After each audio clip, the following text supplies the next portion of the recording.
Hi, this past week we introduced our summer sermon series on the book of Samuel, where we'll be going through 1st and 2nd Samuel as we go through the summer season. Last week, Pastor Bill talked about the birth of Samuel and the story of Elkanah and Hannah and his family. And so this morning I wanted to take a look at Hannah's song/prayer that comes in 1 Samuel chapter 2. It's a really fascinating prayer, and it's not unusual for something like this to happen in what you would call Old Testament narrative. If you think of, let's say, for instance, the story of the Exodus, when the Israelites cross the Red Sea, they get to the other side, and it says that Miriam breaks into song. So this is a common occurrence throughout your Old Testament. You'll see these poems, these songs, these prayers that kind of shape the narrative around them. And Hannah's song in chapter 2 of 1 Samuel is going to do the same thing. Hannah's going to burst out into song after she is told that she will conceive and give birth to a child. And so this poem, this song, is going to frame the rest of the book of Samuel. It's going to show us the themes that come up in the story of Samuel, in the story of Saul, and especially in the story of David. And it's a fascinating look ahead, or a prologue, into what we'll encounter as we go through the rest of the book. So I wanted to read through it and just highlight a few things. So it begins like this: "My heart exalts in the Lord. My horn is exalted in the Lord. My mouth derides my enemies because I rejoice in your salvation. There is none holy like the Lord, for there is none beside you. There is no rock like our God. Talk no more so very proudly," or in Hebrew it's saying Geboah, Geboah, which can mean tall one. And so that would point you forward in the narrative to someone like Saul, who's modeled as this Israelite who's taller than all of his brother, who's strapping and handsome.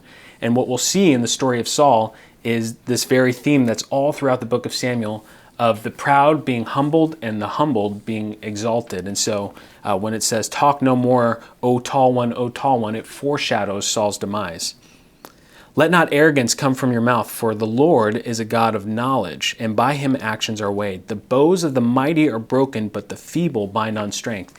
And so it's interesting as you read through this, because there's nothing in the story of Hannah or Elkanah or Samuel so far that would bring to mind warfare or bows or mighty warriors taking place. And so you see in this poem already that things are pointing forward in the narrative for us. "The bows of the mighty are broken, but the feeble bind on strength. Those who were full have hired themselves out for bread, but those who were hungry have ceased to hunger." This is really, really interesting, because as we read forward, especially in the back half of this chapter 2, we're going to read about the sin of Eli and his sons. And they're accused of a particular sin regarding the sacrifices that were being made to Yahweh. And Pastor Tucker is going to talk more about that this week. But really, it boils down to this idea that Eli and his sons were making themselves fat off of the offerings that were supposed to be given to Yahweh. And so there's this idea of reversal, this theme of reversal in the book of Samuel, of Yahweh reversing the fortunes, and that's exactly what's going to happen to Eli and his family. Continuing with verse 5, "The barren has borne 7. As you know, 7 is this idea of wholeness or completeness that's used numerically throughout the Old Testament to signify something that Yahweh is doing. "But she who has many children is forlorn. The Lord kills and brings to life. He brings down to Sheol and raises up. The Lord makes poor and makes rich." Again, this idea of reversal. "He brings low and he exalts." We're going to see the story of David, the story of the youngest son of Jesse, who is tending to his father's flock, being brought up to be this anointed king of Israel. "He raises up the poor from the dust. He lifts the needy from the ash heap to make them sit with princes and inherit a seat of honor. For the pillars of the earth are the Lord's, and on them he has set the world.